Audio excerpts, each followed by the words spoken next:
सुनील कुमार शर्मा एक बार फिर से आपके अपने यूट्यूब चैनल सरस्वती अध्ययन मंत्र पर आप सभी साथियों का स्वागत करता हूं, हार्दिक अभिनंदन करता हूं। साथियों, आज की इस वीडियो में हम मनोविज्ञान के मॉडल पेपर 4 पर चर्चा करेंगे और इस मॉडल पेपर में हमने 30 प्रश्नों का समावेश किया है और वो 30 प्रश्न आपकी परीक्षा की दृष्टि से बहुत ही महत्वपूर्ण है। तो चलते हैं आज के पहले प्रश्न की तरफ।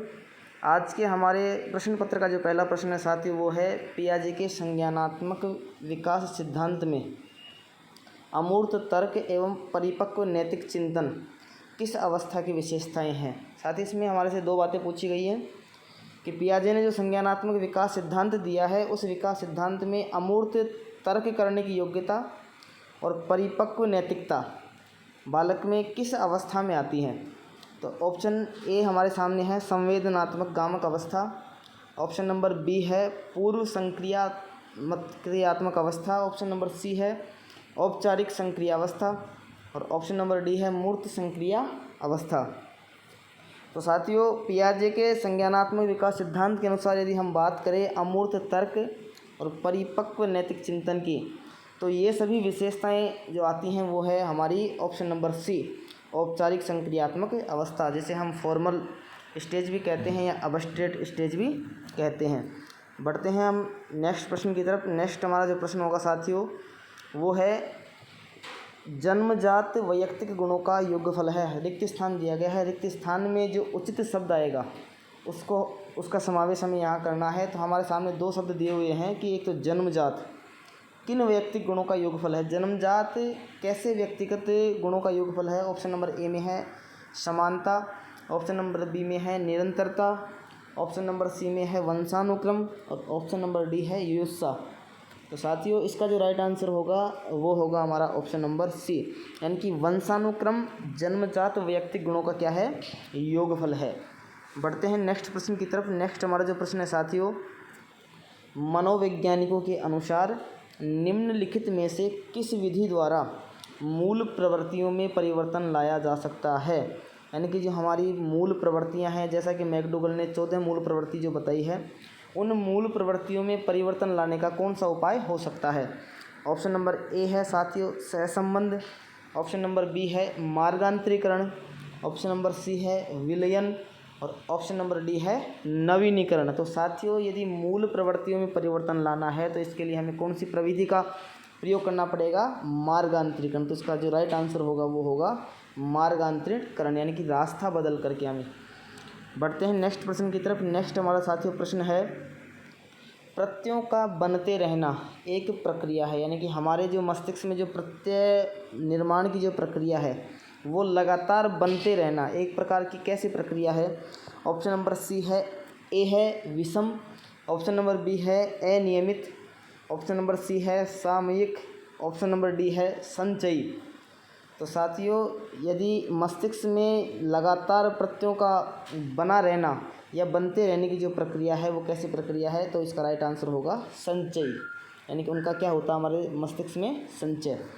बढ़ते हैं नेक्स्ट प्रश्न की तरफ। नेक्स्ट हमारा प्रश्न है साथियों, निम्नलिखित में से कौन सा भूलने का कारण नहीं है। यानी कि भूलने का कौन सा कारण हमारे सामने नहीं पूछा गया है। ऑप्शन नंबर एक है मानसिक द्वंद्व, ऑप्शन नंबर बी है पुनरावृत्ति का अभाव, ऑप्शन नंबर सी है सीखने की मात्रा और ऑप्शन नंबर डी है शिक्षक की योग्यता। तो साथियों, भूलने का नया कारण मानसिक द्वंद्व के माध्यम से भूल भी जाते हैं। पुनरावृत्ति, यदि किसी विषय वस्तु की हम बार बार पुनरावृत्ति नहीं करते तो भी एक प्रकार के भूलने का कारण हो सकता है। सीखने की मात्रा, यानी हमने कितना सीखा और कितना नहीं सीखा, ये भी एक प्रकार का भूलने का कारण हो सकता है। लेकिन शिक्षक की जो योग्यता है वो भूलने का कारण नहीं हो सकता। तो इसका जो राइट आंसर होगा वो होगा ऑप्शन नंबर डी, शिक्षक की योग्यता। बढ़ते हैं नेक्स्ट प्रश्न की तरफ। नेक्स्ट हमारा प्रश्न है साथियों, स्पीयरमैन 1904 के अनुसार तर्क करने की क्षमता और समस्या समाधान करने की क्षमता क्या कहलाती है। यानी कि स्पीयरमैन ने जो 1904 में जो बुद्धि का द्वितत्व सिद्धांत दिया, उसमें एक तो तर्क करने की क्षमता और एक समस्या समाधान करने की जो क्षमता है वो क्या कहलाती है।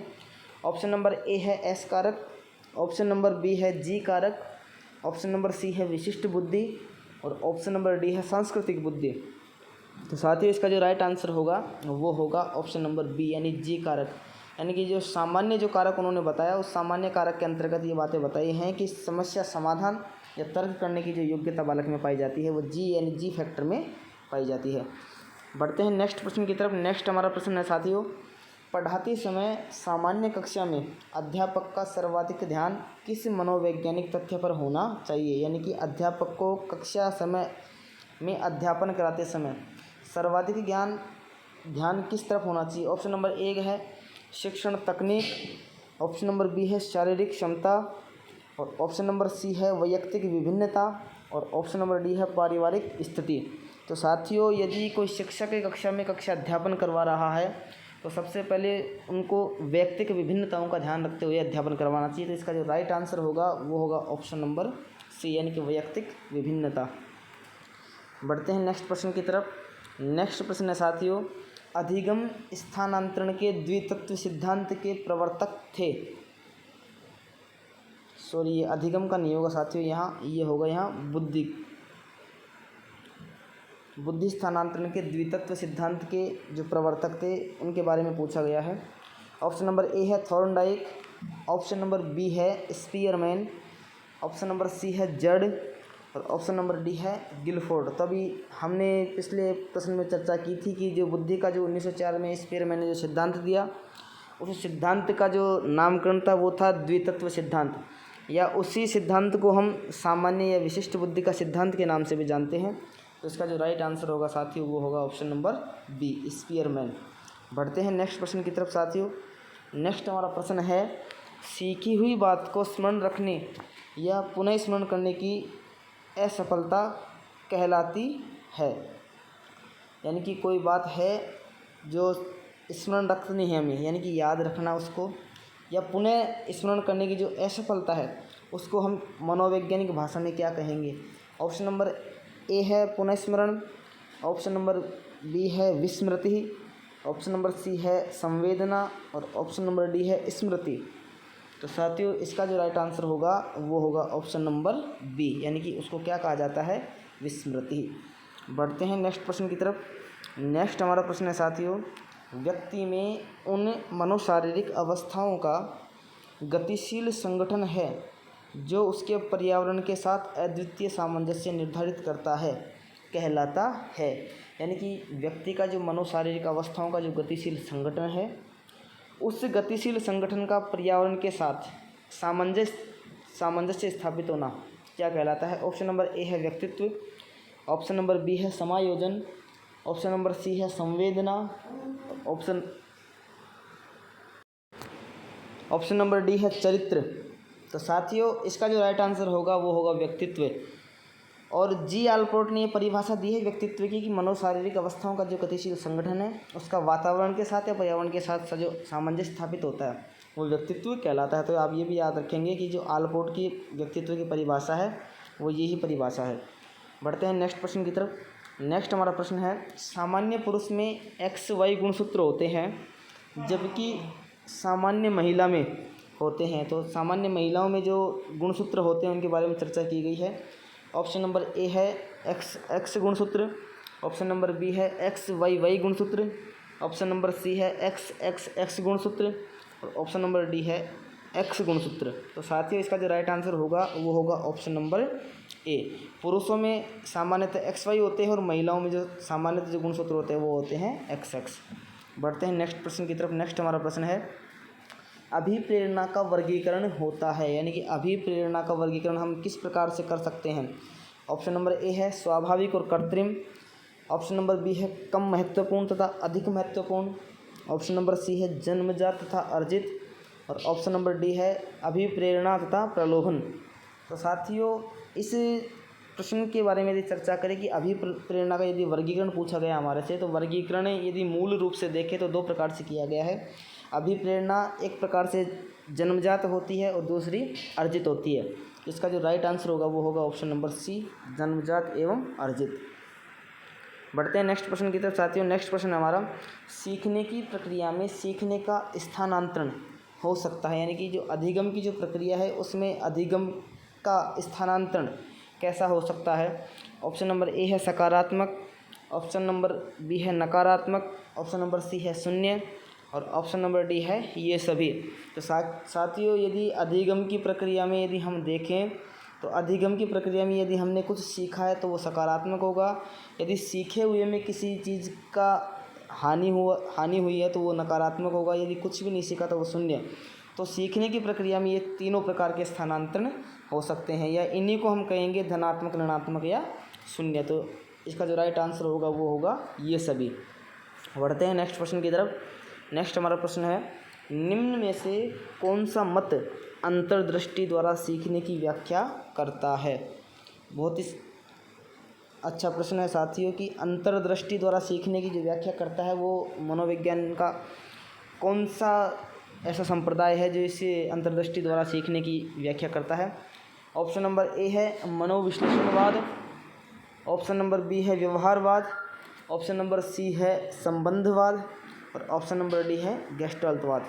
तो साथियों, इसका जो राइट आंसर होगा वो होगा ऑप्शन नंबर डी, यानी कि गेस्टाल्टवाद ने ही अंतर्दृष्टि द्वारा सीखने की व्याख्या की है, या इसी को दूसरी भाषा में कहें या दूसरी परिभाषा के रूप में कहें तो इन्होंने इस सिद्धांत को अपने सूझ द्वारा सीखना या सूझ का सिद्धांत भी कहा है। बढ़ते हैं नेक्स्ट प्रश्न की तरफ। नेक्स्ट हमारा प्रश्न है साथियों, किस मनोवैज्ञानिक ने सीखने की सामग्री के रूप में निरर्थक शब्दों का प्रयोग किया है? यानी कि अधिगम के प्रक्रिया में किस मनोवैज्ञानिक ने निरर्थक शब्दों का प्रयोग किया है? ऑप्शन नंबर ए है William James, option number B है स्किनर, ऑप्शन नंबर सी है एबिंगहॉस और ऑप्शन नंबर डी है बार्टलेट। तो साथियों, इसका जो राइट आंसर होगा वो होगा ऑप्शन नंबर सी, एबिंगहॉस ने। बहुत अच्छा प्रश्न है। एबिंगहॉस ने सीखने की सामग्री में निरर्थक शब्दों का सर्वाधिक प्रयोग किया है। बढ़ते हैं नेक्स्ट प्रश्न की तरफ साथियों। नेक्स्ट हमारा प्रश्न है, सीखने के नियम दिए हैं, यानी कि अधिगम के नियम किसने दिए हैं? ऑप्शन नंबर ए है पावलोव ने, ऑप्शन नंबर बी है स्किनर ने, ऑप्शन नंबर सी है थॉर्नडाइक ने, ऑप्शन नंबर डी है कोहलर ने। तो साथियों, जो सीखने के जो नियम दिए हैं वो दिए हैं थॉर्नडाइक ने। थॉर्नडाइक ने 3 तो मुख्य नियम बताए हैं और 5 के क्या बताए हैं, गौण नियम बताए हैं। तो आप इनको भी याद रखेंगे। जो 3 जो मुख्य नियम बताए हैं वो TAP, इस प्रकार से आप याद रखेंगे। T यानी तत्परता का नियम, A की यहाँ मीनिंग है अभ्यास का नियम और P का है प्रयोग का नियम। तो TAP। बढ़ते हैं नेक्स्ट प्रश्न की तरफ साथियों। नेक्स्ट हमारा जो प्रश्न है, सीखना है यानी कि अधिगम की जो प्रक्रिया है वो कैसी है या अधिगम कैसा है? ऑप्शन नंबर ए है साथियों व्यवहार में परिवर्तन, ऑप्शन नंबर बी है अनुभव तथा अभ्यास का परिणाम, ऑप्शन नंबर सी है अभ्यास में अपेक्षाकृत स्थायी परिवर्तन और ऑप्शन नंबर डी है ये सभी। तो साथियों, सीखना जो इसका राइट आंसर होगा वो होगा ऑप्शन नंबर डी, यानी सीखने की प्रक्रिया में ये सभी तत्व समाहित होते हैं। व्यवहार में परिवर्तन यदि है तो उसे भी हम सीखना कहेंगे। अनुभव तथा अभ्यास के द्वारा यदि कोई व्यक्ति या प्राणी किसी चीज़ को सीखता है तो उसको भी हम अधिगम कहेंगे। और व्यवहार में अपेक्षाकृत जो स्थायी रूप से जो परिवर्तन होते हैं उनको भी हम क्या कहते हैं, अधिगम या सीखना कहते हैं। तो जो इसका राइट आंसर होगा वो होगा ऑप्शन नंबर डी। बढ़ते हैं नेक्स्ट प्रश्न की तरफ। नेक्स्ट हमारा प्रश्न है साथियों, शारीरिक वृद्धि और विकास को क्या कहा जाता है? यानी कि वृद्धि और विकास का जो संगठित जो रूप है, एक तरीके से कहें वृद्धि और विकास का जो संगठित जो रूप है उसको हम क्या कहेंगे? ऑप्शन नंबर ए है तत्परता, ऑप्शन नंबर बी है अभिवृद्धि, ऑप्शन नंबर सी है गतिशीलता और ऑप्शन नंबर डी है आनुवांशिकता।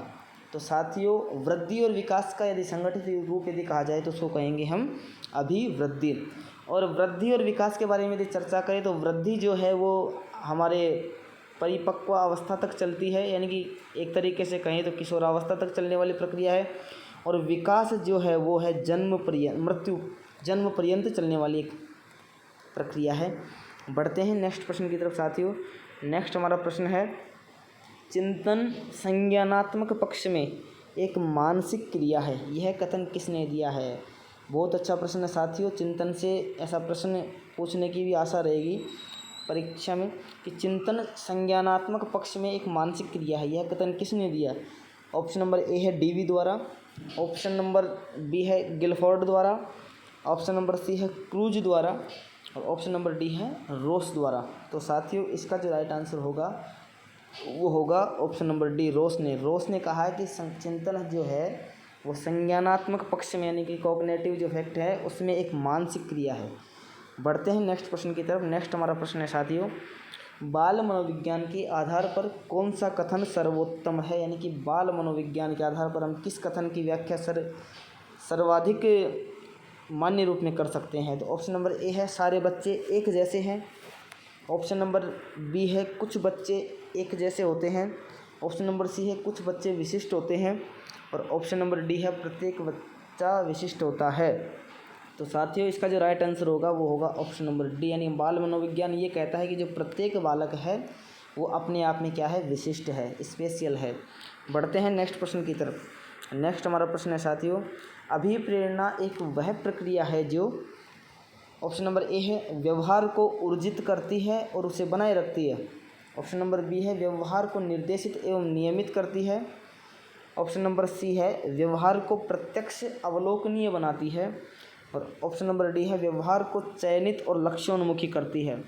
तो साथियों इसका जो राइट आंसर होगा वो होगा ऑप्शन नंबर सी, यानी कि व्यवहार को प्रत्यक्ष अवलोकनीय बनाती है। अभिप्रेरणा की प्रक्रिया के माध्यम से व्यक्ति के द्वारा जो किया गया व्यवहार है वो प्रत्यक्ष होता है और अवलोकनीय, देखने योग्य होता है। बढ़ते हैं नेक्स्ट प्रश्न की तरफ। नेक्स्ट हमारा जो प्रश्न है साथियों वो है, सभी मानसिक या रक्षात्मक युक्तियों में से, ये यहाँ मिसप्रिंट हो गया साथियों, युक्तियों में से कौन सी युक्ति सर्वाधिक उन्नत, अत्यंत विकसित और रचनात्मक यानी कि निर्माणात्मक युक्ति है। ऑप्शन नंबर ए है उदात्तीकरण या शोधन, ऑप्शन नंबर बी है प्रक्षेपण, ऑप्शन नंबर सी है औचित्य स्थापन, और ऑप्शन नंबर डी है प्रतिक्रिया निर्माण। तो साथियों इसका जो राइट आंसर होगा वो होगा ऑप्शन नंबर ए, यानी कि उदात्तीकरण या शोधन, यानी व्यवहार में शोधन करना। तो ये जो प्रक्रिया है, रक्षात्मक जो युक्ति है, ये सर्वाधिक उन्नत है और अत्यंत विकसितशील है। तो ध्यान रखेंगे, बहुत ही अच्छा प्रश्न है। बढ़ते हैं नेक्स्ट प्रश्न की तरफ। नेक्स्ट हमारा प्रश्न है साथियों, बुद्धि परीक्षणों का उपयोग नहीं किया जाता, यानी कि बुद्धि परीक्षणों का उपयोग कहाँ नहीं किया जाता है। ऑप्शन नंबर ए है साथियों सामान्य अधिगम तत्परता मापन के लिए, ऑप्शन नंबर बी है मानसिक स्वास्थ्य पहचानने के लिए, ऑप्शन नंबर सी है मानसिक वृद्धि के अध्ययन के लिए, ऑप्शन नंबर डी है शैक्षिक और व्यावसायिक निर्देशन के लिए। तो साथियों यहाँ नहीं किया जाता पूछा गया, तो इसका जो राइट आंसर होगा वो होगा ऑप्शन नंबर बी, यानी कि मानसिक स्वास्थ्य पहचानने के लिए बुद्धि परीक्षणों का उपयोग नहीं किया जाता। बाकी यदि उत्तर के रूप में तो हमें बी ऑप्शन प्राप्त हो रहा है, लेकिन बुद्धि परीक्षणों का उपयोग कहाँ कहाँ किया जाता है, तो ध्यान रखेंगे आप, सामान्य अधिगम तत्परता मापन के लिए किया जाता है, मानसिक वृद्धि के अध्ययन के लिए किया जाता है, और शैक्षिक और व्यावसायिक निर्देशन के लिए भी बुद्धि परीक्षणों का उपयोग किया जाता है। बढ़ते हैं नेक्स्ट प्रश्न की तरफ। नेक्स्ट हमारा प्रश्न है साथियों, सृजनात्मकता में निम्न में से कौन सी योग्यता अथवा शील गुण सम्मिलित नहीं है। सृजनात्मकता जो है उसकी योग्यताओं में कौन सी शील गुण सम्मिलित नहीं है, इसका हमें चयन करना है। ऑप्शन नंबर ए है लचीलापन, ऑप्शन नंबर बी है मौलिकता, ऑप्शन नंबर सी है सही उत्तर देना, और ऑप्शन नंबर डी है विस्तारीकरण। तो साथियों इसका जो राइट आंसर होगा वो होगा ऑप्शन नंबर सी, सही उत्तर देना, यानी सही उत्तर देना एक प्रकार की सृजनात्मकता की योग्यता नहीं है। लचीलापन, मौलिकता और विस्तारीकरण ये सभी सृजनात्मकता के गुण हैं, योग्यताएं हैं। बढ़ते हैं नेक्स्ट प्रश्न की तरफ। नेक्स्ट हमारा प्रश्न है साथियों, एक बालक कुत्ते के डर से भोजन नहीं करता और कुत्ते को हटा लेने से वह भोजन करने लगता है। उक्त परिस्थिति में कुत्ते की अनुपस्थिति क्या कहलाएगी। ये जो साथियों प्रश्न है बहुत ही अच्छे लेवल का प्रश्न है। पियाजे के जो शास्त्रीय अनुबंधन का जो सिद्धांत है उसे सिद्धांत से लिया गया है। इसमें पूछा गया है कि एक बालक कुत्ते के डर से भोजन नहीं करता और कुत्ते को यदि हटा लिया जाता है, उस स्थान से हटा लिया जाता है, तो वह भोजन करने लगता है। उक्त परिस्थिति में जो कुत्ते की जो अनुपस्थिति है वो क्या कहलाएगी। ऑप्शन नंबर ए है धनात्मक सबलीकरण, ऑप्शन नंबर बी है ऋणात्मक सबलीकरण, ऑप्शन नंबर सी है धनात्मक दंड, और ऑप्शन नंबर डी है धनात्मक ऋणात्मक दंड। तो साथियों इसका जो राइट आंसर होगा वो होगा ऋणात्मक सबलीकरण, यानी कि प्रत्येक कुत्ते को देख करके वो बालक वहाँ डर रहा है और कुत्ते के हटने के बाद में वो भोजन कर रहा है, तो वो कैसा उसका अनुबंध हो गया, ऋणात्मक अनुबंधन हो गया। बढ़ते हैं नेक्स्ट प्रश्न की तरफ। नेक्स्ट हमारा प्रश्न है साथियों, एक नृत्य शिक्षक अपने शिष्य को नृत्य की शुरुआती मुद्राएं सिखाते समय प्रत्येक मुद्रा पर प्रोत्साहन करता है। शिक्षक द्वारा दी गई यह क्रिया कहलाती है। यानी कि एक शिक्षक है और किसी शिष्य को नृत्य की जो प्रक्रिया है वो सिखा रहे हैं और नृत्य की जो प्रत्येक जो स्टेप हो रही है उस प्रत्येक स्टेप पर उसको प्रोत्साहित किया जा रहा है। तो प्रोत्साहित प्रत्येक स्टेप पर जो प्रोत्साहित करने की जो प्रक्रिया है वो क्या कहलाती है? ऑप्शन नंबर ए है चेनिंग, ऑप्शन नंबर बी है शेपिंग, ऑप्शन नंबर सी है अनुबंधित अनुक्रिया, ऑप्शन नंबर डी है कोई नहीं। तो साथियों इसका जो राइट आंसर होगा वो होगा शेपिंग। यानी कि किसी भी प्रक्रिया में यदि हम किसी बालक को किसी विषय वस्तु से संबंधित कुछ सिखाया जा रहा है, यदि उसकी प्रत्येक मुद्रा पे या प्रत्येक स्टेप पे यदि प्रोत्साहन दिया जा रहा है उस प्रक्रिया को हम शेपिंग कहेंगे। और प्रक्रिया के अंत में यदि एक साथ कोई प्रोत्साहन दिया जाएगा तो उसको हम क्या कहेंगे? चेनिंग। ये बात आप ध्यान रखेंगे। और ये शेपिंग और चेनिंग इन दोनों शब्दों का प्रयोग किसने किया है आपसे पूछा जाए तो आप बताना। स्किनर ने इनका प्रयोग अपने सिद्धांत में किया है। बढ़ते हैं नेक्स्ट प्रश्न की तरफ। नेक्स्ट हमारा प्रश्न है साथियों, निम्न कार्य सूचक क्रियाओं में कौन सी ज्ञानात्मक पक्ष से संबंध नहीं रखती है? ऑप्शन नंबर ए है परिभाषित करना, ऑप्शन नंबर बी है कथन करना, ऑप्शन नंबर सी है ग्रहण करना और ऑप्शन नंबर डी है पहचानना। तो साथियों इसका जो राइट आंसर होगा वो होगा ऑप्शन नंबर सी, ग्रहण करना ज्ञानात्मक पक्ष से संबंधित नहीं रखती है। बढ़ते हैं नेक्स्ट प्रश्न की तरफ साथियों। नेक्स्ट हमारा प्रश्न है, ज्ञान की अद्वितीय सीढ़ी किसे कहा जाता है? यानी कि ज्ञान की अद्वितीय जो सीढ़ी है वो किसे कहा जाता है? ऑप्शन नंबर ए है संवेदना, ऑप्शन नंबर 2 है प्रत्यक्षीकरण, ऑप्शन नंबर 3 है संप्रत्यय और ऑप्शन नंबर 4 है स्मृति। तो साथियों इसका जो राइट आंसर होगा वो होगा प्रत्यक्षीकरण। प्रत्यक्षीकरण को क्या कहा जाएगा? ज्ञान की अद्वितीय सीढ़ी। तो ध्यान रखेंगे आप इसको भी। बढ़ते हैं नेक्स्ट प्रश्न।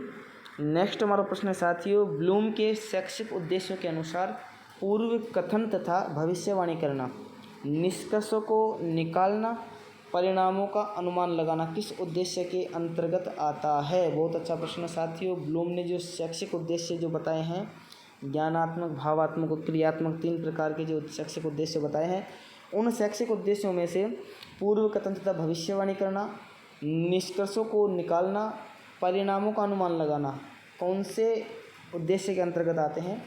ऑप्शन नंबर ए है अवबोध, ऑप्शन नंबर बी है संश्लेषण, ऑप्शन नंबर सी है मूल्यांकन, ऑप्शन नंबर डी है अनुप्रयोग। तो साथियों इसका जो राइट आंसर होगा वो होगा ऑप्शन नंबर सी। ये सभी प्रक्रियाएं जो हैं मूल्यांकन के अंतर्गत आती हैं। बहुत मोस्ट प्रश्न है साथियों, ऐसे प्रश्न आपको परीक्षा में देखने को मिलेंगे। बढ़ते हैं नेक्स्ट प्रश्न की तरफ। नेक्स्ट हमारा प्रश्न है साथियों, हावर्ड गार्डनर के अनुसार बांसुरी वादक में कौन सी बुद्धि पाई जाती है? यानी कि किस प्रकार की बुद्धि जो है बांसुरी वादक में पाई जाती है? सबसे पहले आप ध्यान रखेंगे हावर्ड गार्डनर ने बुद्धि के कितने प्रकार बताए हैं? 8 बताए हैं। एनसीईआरटी हमें कितने प्रकार बताती है? अभी 7 प्रकार बताती है। तो उन 8 या 7 प्रकारों में से जो बांसुरी वादक जो है उसमें कौन सी प्रकार की बुद्धि पाई जाती है? ऑप्शन नंबर ए है शारीरिक गत्यात्मक बुद्धि, ऑप्शन नंबर बी है देशिक बुद्धि, ऑप्शन नंबर सी है अंतर्वैयक्तिक बुद्धि और ऑप्शन नंबर डी है संगीतात्मक बुद्धि। तो साथ ही ध्यान रखेंगे बांसुरी वादक में किस प्रकार की बुद्धि पाई जाएगी? संगीतात्मक बुद्धि। तो साथ ही इसी प्रश्न के साथ में आज की हमारी जो मनोविज्ञान की जो महत्वपूर्ण प्रश्नोत्तरी थी वो समाप्त होती है। इस वीडियो को आप स्वयं भी अत्यधिक धैर्यता से देखें और अपने साथियों तक भी इस वीडियो को शेयर करें, पहुँचाएँ। धन्यवाद।